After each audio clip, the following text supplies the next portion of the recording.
Hello everyone, नमस्कार सभी को। एक बार फिर से स्वागत है आप सभी का आपके अपने YouTube प्लेटफॉर्म जेआरएफ अड्डा हिंदी मीडियम पर।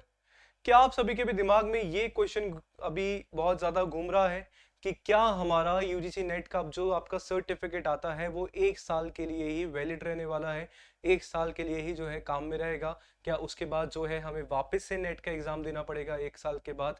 तो जो तमाम जो सवाल है अभी लाजमी है, बिल्कुल। जब से हमारा जो है नोटिफिकेशन आया है, तो जब मैंने पहले आप सभी को इन्फॉर्म भी मैं ऑलरेडी कर चुका हूँ, सारी बातें जो है मैंने आप सभी को उस नोटिफिकेशन के बारे में समझा दी थी।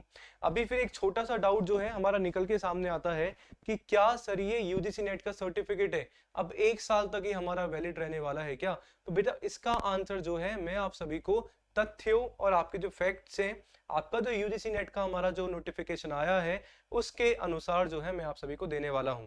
पर उससे पहले बोलना चाहूंगा कि चैनल पे यदि पहली बार आए हैं, फर्स्ट टाइम आए हैं, तो चैनल को जो है सब्सक्राइब जरूर कर दीजिएगा, क्योंकि चैनल पे पेपर 1 और पेपर 2 दोनों की तैयारी जो है आप सभी को बढ़िया तरीके से करवाई जा रही है आपके यूजीसी नेट जून 2024 एग्जाम की। तो देखो, सबसे पहले तो जो चीज है मैं आप सभी को बता देता हूं कि सर जी क्या हुआ था और क्या चीजें थी। अभी तक क्या हो रहा था मैंने पहले भी आप सभी को बताया था, जो नए हैं जिनको नहीं पता है उनको वापस बता देता हूं।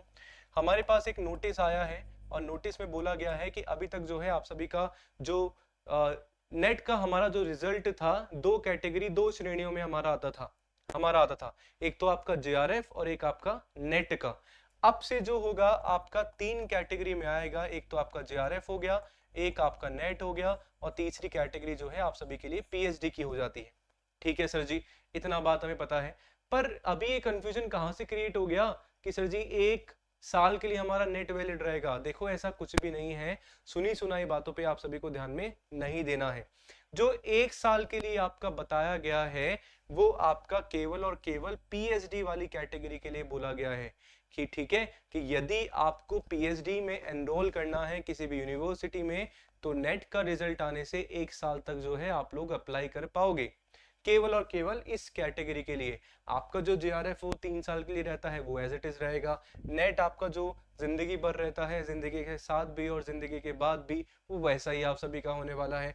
पर यहाँ पे जो तीसरी कैटेगरी आपकी जो पीएचडी है, उसके लिए जो है एक साल के लिए ही आपका वैलिड रहेगा। ये भाई मैं नहीं बोल रहा हूँ, ये बोल रहा है आपका एनटीए का नोटिफिकेशन, जो कि आप सभी को दिखा देता हूँ। वही हमारा जो है 27 मार्च का हमारा नोटिफिकेशन है। मैं आप सभी को थोड़ा सा जूम करके इसको बता देता हूं, सो दैट आप सभी को जो है विश्वास यहाँ पे हो जाए। देखो सुनना क्या बोला गया है, सुनो। The marks in the net by the candidates category 2 or category 3 will be valid for period of the 1 year for admission to PhD। कि सर जी यदि आप नेट करते हो क्लियर और पीएचडी का भी स्कोर जो है आप सभी का क्लियर हो जाता है, तो पीएचडी में एनरोल कराने के लिए, एडमिशन कराने के लिए एक साल तक जो है आपका वैलिड रहेगा। नेट तो हमेशा जिंदगी भर रहेगा ही, पर पीएचडी वाला जो है आपका एक साल तक ही वैलिड रहने वाला है। अगर उस दौरान नहीं करते हो तो आपको शायद जो है पीएचडी करने के लिए वापस से जो है नेट देना पड़े, पर साल भर के अंदर जो है करना यहाँ पे अनिवार्य है। ठीक है जी, आशा करता हूं अब जो है क्लैरिटी आप सभी को मिल गई होगी। इसके अलावा कुछ भी नोटिफिकेशन से जुड़ा हुआ डाउट आता है, कंफ्यूजन होता है, दिक्कत परेशानी होती है, तो कमेंट बिल्कुल कर सकते हैं आप लोग। सेशन को लाइक जरूर कर दीजिएगा, इसके साथ में ही बने रहिए जेआरएफ अड्डा हिंदी मीडियम के साथ, और चैनल को सब्सक्राइब जरूर कर लीजिए, क्योंकि यूजीसी नेट जून 2024 की तैयारी ताबड़तोड़ तरीके से आप सभी को इस चैनल पर करवाई जा रही है। धन्यवाद।